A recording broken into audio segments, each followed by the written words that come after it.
Let's talk about our weather, Anna. It was a pretty gray day today, kind of cool. We did get a very light shower that passed through in the morning, but that was really it. We're seeing dry conditions now. Surface is probably still damp out there, but we're not expecting the next round of rain to come in until late tonight. 43 degrees, your current temperature, as we take a look at Tillicum Crossing from the Portland Opera Building. Here are your rainfall totals. Yeah, I told you, pretty pathetic. Just 0.02 of an inch officially at the Portland airport, slightly more along the coast, but less than 1/10 of an inch for everybody, and nothing east of the Cascades.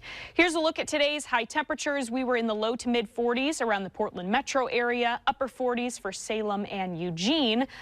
Cooler temperatures as you head east on I-84, and that's going to be important when we talk about what sort of precipitation we can expect tonight and early tomorrow morning in the gorge. So you can see here, Portland Metro, these are current temperatures. We're still in the low 40s in the city, in Troutdale. Things start to cool down as you continue to head east, of course. So Hood River, Mosier, Pine Grove in the mid 30s. So, if things start to dip down much below 30 degrees, we're at risk for some freezing rain there as this warm front slides in overnight. So the National Weather Service has issued a winter weather advisory for all these areas highlighted in blue. It includes the central and eastern gorge, Hood River Valley, eastern slopes of the Cascades, lower Columbia Basin, because of the possibility here for mixed precipitation, which, could definitely make travel a little bit more tricky. Here's a look at your possible ice accumulations. Again, we could see nothing.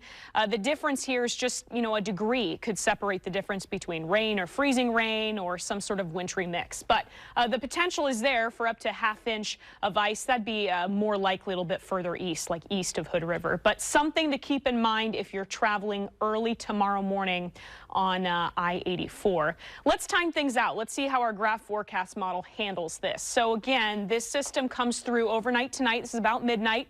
All of us west of the Cascades just expecting rain here, a light rain.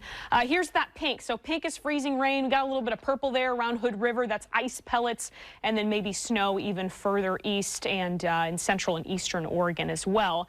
As we play this out later in the afternoon, things kind of taper off for a lot of us west of the Cascades. Potential for freezing rain continues around Hood River, maybe into the east. Then things will eventually transition to rain, we think, for everybody at some point in the day. We're just kind of left with showery stuff Christmas night. And then Tuesday starting dry. We've got another round of light rain perhaps in the evening and some more shower possibilities on Wednesday. So it's really just tonight and early tomorrow morning where we're watching the temperatures very closely. The rest of the 7-day forecast looks pretty uneventful. Just some dry time here mixed in with some showers. We've just got kind of weak system after weak system coming through over the next 7 days. You can see those high temperatures warming up a little bit. We'll be in the upper 40s, low 50s for our highs through next weekend. Anna?